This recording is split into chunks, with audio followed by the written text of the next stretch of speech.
두 선비가 우국 충정의 심정으로 나란 일을 논하니 송강별곡.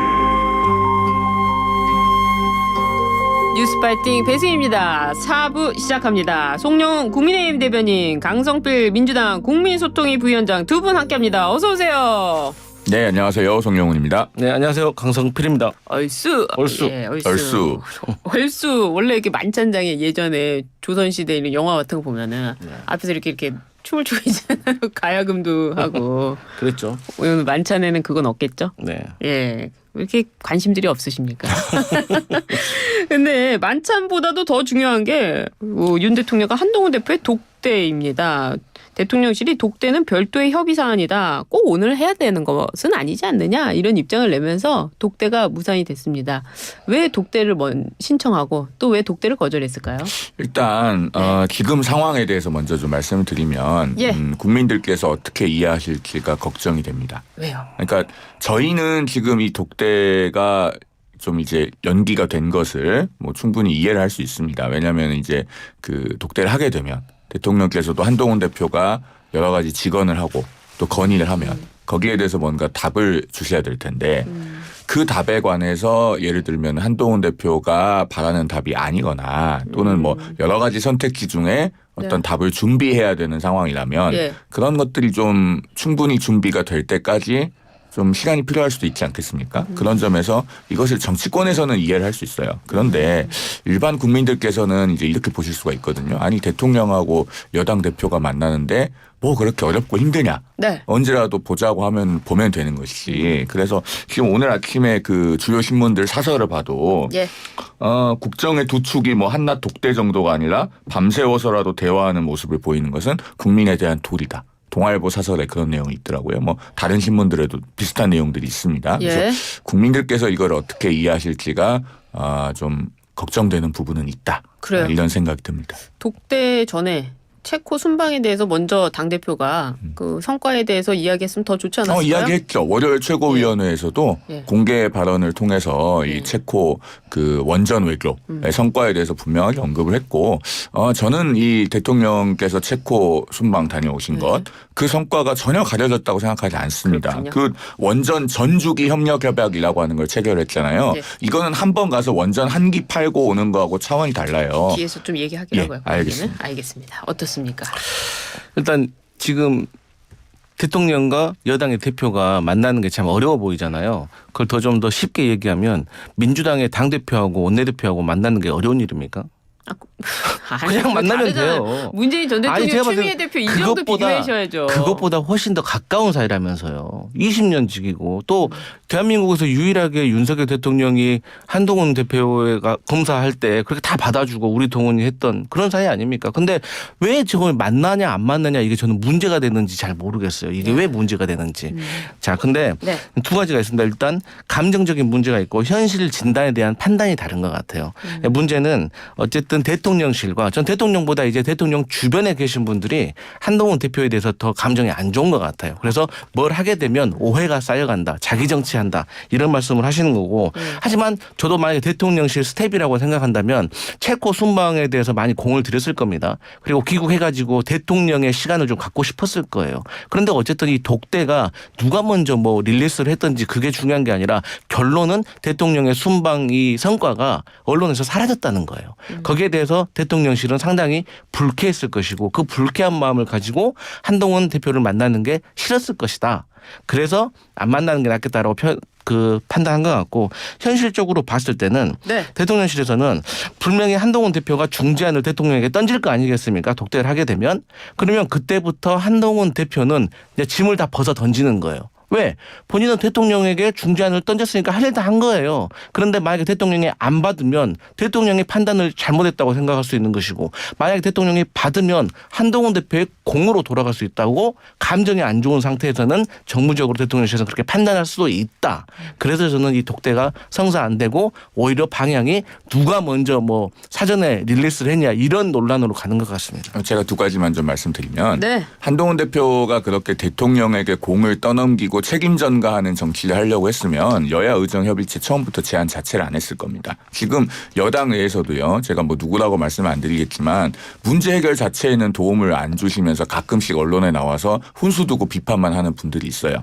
한동훈 대표도 그렇게 정치하려고 하면은 얼마든지 할 수 있었습니다. 그런데 어쨌든 문제 한복판에 들어가서 중재를 하고 해결하겠다는 거잖아요. 그래서 그것은 지금 야당에서 대통령에게 공을 떠넘길 거라고 약간 억측을 하시는 것이지 한동훈 대표가 그런 의도는 아니다라고 하는 점 하나 말씀드리고 네. 그다음에 원전 외교의 성과는 네. 야당이 아무리 이게 지금 뭐 희석됐다고 해도 희석될 수가 없는 겁니다. 그 체코하고 원전 전주기 협력 협약을 체결했는데 제가 앞서도 말씀드렸듯이 네. 이거는 원전 한두 기 팔고 마는 게 아니에요. 야당에서 자꾸 무슨 뭐 덤핑 수준이 이렇게 좀 사실과 다른 얘기들을 하시는데 그 대통령이 세일즈 외교 잘한 거는 잘한 것대로 평가를 해 주셔야 된다. 제가 이런 말씀 드리고 싶습니다. 그래요.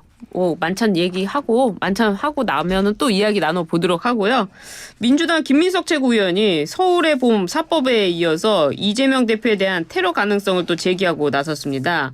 김민석 최고는요. 현 정부가 정권 교체를 막기 위해 계엄, 테러, 유혹을 느끼고 있다 이런 주장을 했는데요. 어떻게 보셨습니까? 먼저 민주당 입장 들어보죠. 네, 이제 민주당 내에서도 여기에 대해서는 여러 의견이 있습니다.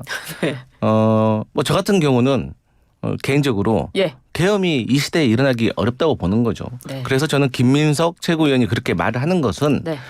조금 지난 얘기긴 하지만 어쨌든 대통령과 관련된 동문들이 군의 요직에 있기 때문에 그런 인사에 대해서 비판을 하는 것이고 저는 그런 차원에서 또 이재명 대표가 과거에도 이제 불미스러운 일이 있었기 때문에 그런 것과 덧붙여서 조금 예방 차원에서 경고하는 것이지 저희 민주당 내에서도 사실 어떻게 계엄이 일어나겠습니까? 아, 그래요? 네, 저는 그렇게 생각합니다. 다만 네. 이제 그 계엄 말이 나온 김에 어쨌든 선진국에서도 계엄을 발표하려면 의회 동의를 받아야 되는 그런 국가들이 있습니다. 근데 우리나라는 지금 국무회의에서 통과하면 되는 거잖아요. 물론 해제는 국회에서 충분히 지금도 할 수 있는 상황이지만 그래서 이 정도 선에서 예방 차원이라고 이해하시면 될 것 같다. 저는 그렇게 생각합니다. 그런데 증거가 없다고 지금 말씀하시고 네. 가능성도 없다고 하셨는데 김민석 최고는 굉장히 진지하게 지금 얘기하고 있거든요. 맞습니다. 그래서 예. 저도 몇 차례 말씀을 드렸지만 이 정도 수준이 이제 넘어가잖아요. 네. 그러면 좀 객관적인 증거, 그러니까 제보가 있다고 하잖아요. 서울의 예. 팀에서. 예. 그러니까 이것을 박선원 국정원 출신 국회의원이 지금 검증하고 있다고 하니까 저는 어느 정도는 조금 말씀을 좀 해주시는 것이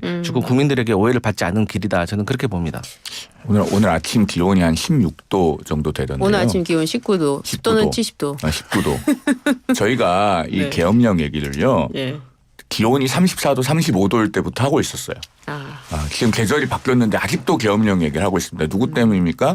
민주당의 이재명 대표, 김민석 최고위원, 뭐 김병주 의원 이런 분들 때문에 지금까지 얘기를 하고 있는 거예요. 근데 그동안에 무슨 증거가 나왔는지 모르겠어요. 아무리 그 근거를 말해달라고 해도 근거가 없고. 자, 근데 여기서 한 발 더 나갔어요. 김민석 최고위원이 현 정부가, 주어가 현 정부입니다. 현 정부가 정권 교체를 막기 위해 계엄 테러 유혹을 느끼고 있다? 이거는 그러면 정부에서 무슨 친위 쿠데타를 한다는 겁니까? 내란 선동을 한다는 겁니까? 이재명 대표 암살이라도 한다는 겁니까? 도저히 입에 담을 수가 없는 아주 황당한 막말을 하고 있고 제가 뭐 이건 길게 논평 드리고 싶지 않아요. 그 김민석 최고위원이 한번 들어보세요. 만약에 지금 여당에서 누군가가 이재명 대표가 구속수감을 막기 위해 내란 선동의 유혹을 느끼고 있다. 이렇게 얘기하면 어떻게 되겠어요? 그날로 아마 민주당에서 난리가 날 겁니다. 지금 김민석 최고위원이 똑같은 발언을 하고 있는 거예요. 본인 자숙하시고 그다음에 이재명 대표도 김민석 최고위원에 대해서 뭐 징계를 하든지 하여튼 책임 있는 조치를 하셔야 될 것이다. 그런 말씀 드립니다. 근데 만약 국민의힘에서 그런 발언을 했으면 난리가 났을 것이다 했는데요. 민주당에서 그런 발언을 했는데 왜 난리가 안 나죠? 아니요. 어제 논평으로도 저희가 예. 세게 비판을 했고 예. 지금 저도 방송에 나와서 지금 이렇게 얘기하고 있고. 말씀드리고 있지 않습니까? 근데 이제 뭐 국민의힘에서 뭐 난리 안 내도 사실 이 정도 사안에 대해서는 네. 국민의 공감이 필요한 거잖아요. 그래요. 네, 그렇기 때문에 국민의 공감을 받으면은 난리가 나는 거고 예. 못 받으면 아무 일 없는 겁니다. 아무 일 없는 거예요? 네. 알겠습니다. 한동훈 대표는 또 이재명 대표 공직선거법 위반 징역 2년을 구형한 것과 관련해서 조용히 결과를 기다리시고 재판에 불복하지 마시라. 무죄가 허위 사실이 아니면 무죄가 나올 것이고 허위 사실이면 유죄가 나오지 않겠느냐. 또 추경호 원내대표도 사법 시스템을 뒤흔들어도 진실을 가려지지 않는다. 이렇게 비판을 했는데요. 법 쪽에 먼저 말씀 들어보죠. 어떻습니까? 구형한 것뿐인데 왜 이럽니까? 아니 지금 사안 자체를 놓고 보면 네. 이재명 대표의 선거법 위반 혐의 중에서 특히 그 네. 백현동 관련해서 용도 변경을 국토부 협박을 받아서 했다라고 네. 하는 이 발언은 허위사실 공표를 면하기가 거의 불가능하지 않습니까? 이거는 그렇죠. 이재명 대표가 국회 그 국정감사장에서 네. 당시에 이제 대선 후보에 대한 인사청문회라고 불리던 그 국감이에요.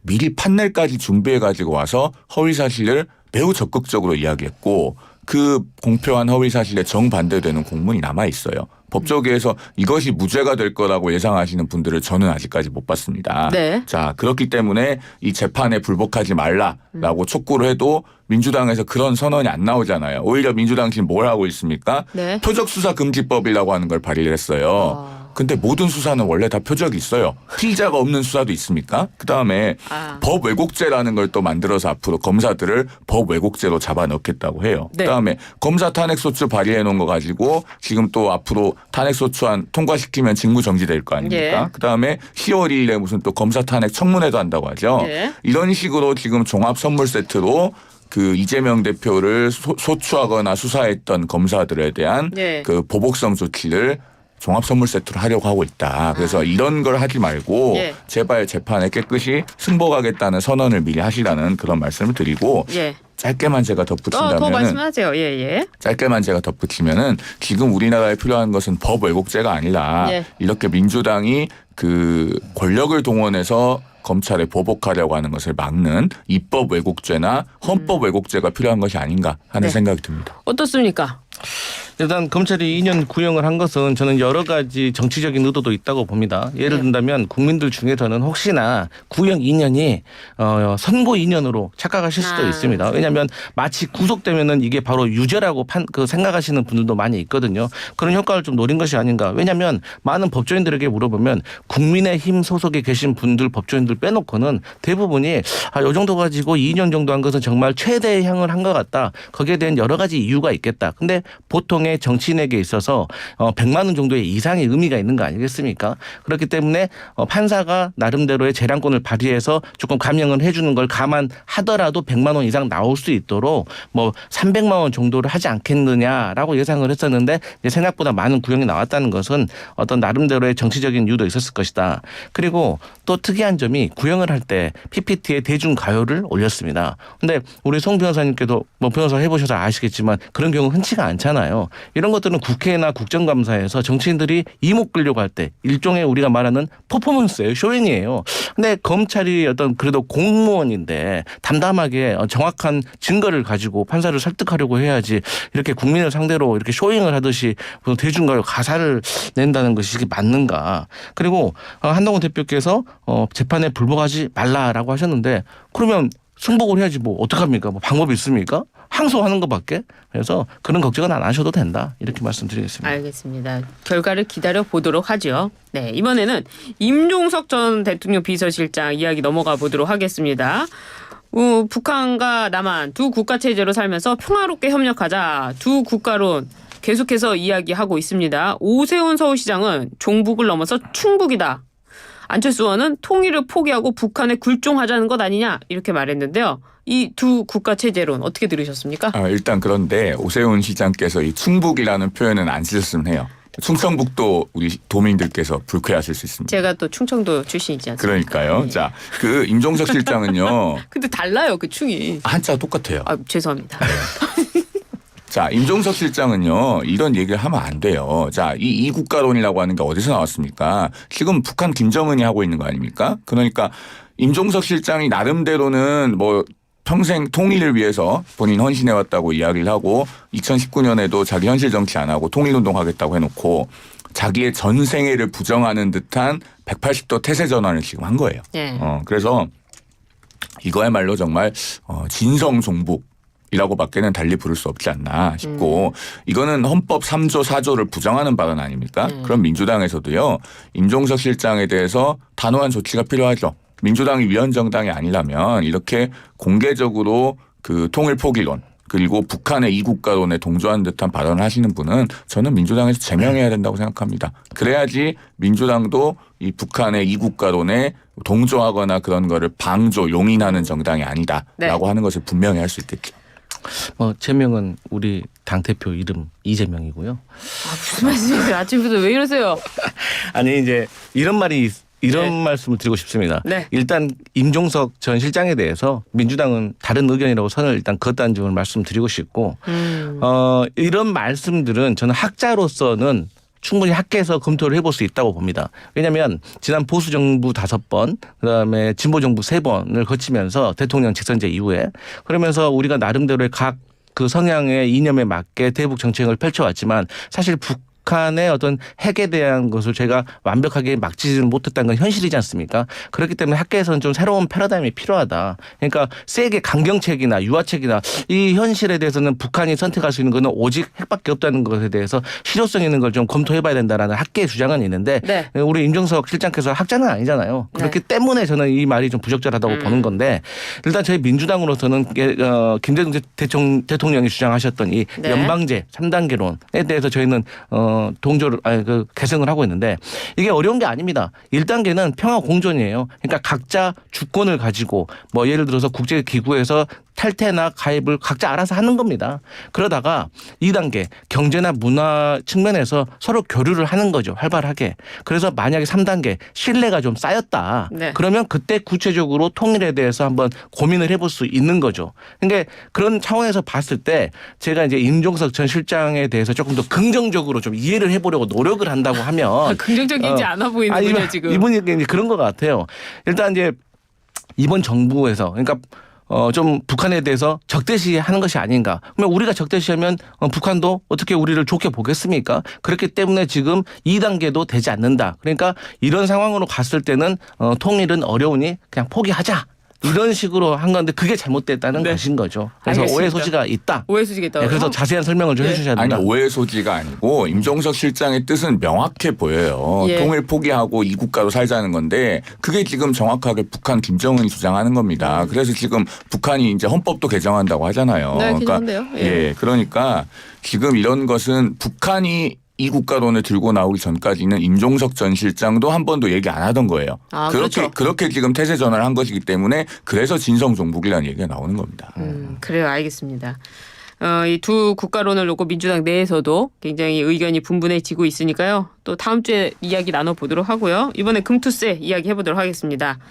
토론회는 역할극의 일부다. 금투세 토론회에 참가하는 이강일 의원이 한 발언인데요. 금투세 시행을 비판하는 투자자들의 항의 문자에 이런 취지의 답장을 보냈다고 합니다. 저는 토론회에서 연극을 하는 거예요. 라는 뜻인데요. 금투세 왜 이렇게 문제가 되는 겁니까? 민주당 입장 들어보죠.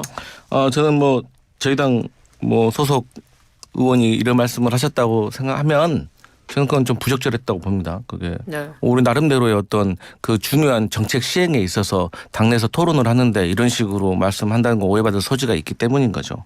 네. 근데 저는 개인적으로 이게 유예로 가지 않을까라고 저는 보고 있습니다. 예. 그러니까 사실 저희 민주당으로서는 금투세를 시행을 해야 된다고 생각을 하고 있어요. 여러 가지 이유가 있습니다.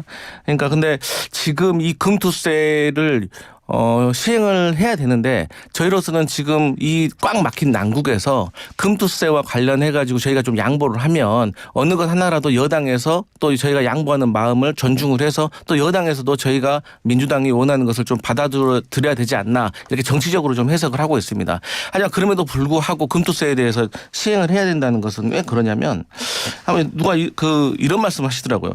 A라는 상품에서 10만 원을 벌었습니다. 그런데 B라는 금융 상품에서는 20만 원을 손실이 났어요. 그러면은 10만 원은 어쨌든 A 상품에서는 벌었으니까 거기에 대해서는 세금을 내야 됩니까? 20만 원을 손실을 받기 때문에 결국은 10만 원을 손실을 받는데 그러니까 금투세에 대한 문제점이 있기 때문에 금투세를 보완을 해야 된다는 건 충분히 필요하고 이전에 저희 이 방송에서도 금투세를 어떤 식으로 보완을 해야 된다는 거에 대해서 말씀드렸기 때문에 네. 제가 굳이 말씀을 드리지 않겠습니다. 알겠습니다. 그런데 이제 과거에 여야가 같이 합의를 했잖아요. 그렇기 때문에 저는 이 합의 정신에 대해서도 그때 추경호 원내대표께서 주도적으로 하셨는데 또 그때하고 지금하고 입장이 바뀌셨잖아요. 네. 그러니까 거기에 대해서는 조금 유감 표명이라도 해야 되지 않겠습니까? 알겠습니다. 어떻습니까? 자, 어쨌든 이강일 의원이 네. 이 민주당이 오늘 하는 금투세 토론에 역할극의 일부다라고 얘기한 거는 참 솔직한 말씀이신 것 같아요. 결과적으로 이거 한마디로 하면은 짜고 치는 고스톱이다 이거 아닙니까? 자, 이 역할극 얘기가 왜 나오냐면요. 지금 민주당이 오늘 하는 그 금투세 토론회에서 금투세 시행을 주장하시는 분 3분, 네. 금투세 유예 입장이신 분 3분 예. 이렇게 가지고 시행팀, 유예팀 3대3으로 토론을 한다고 합니다. 네. 거기에 무슨 팀이 없습니까? 폐지팀이 없어요.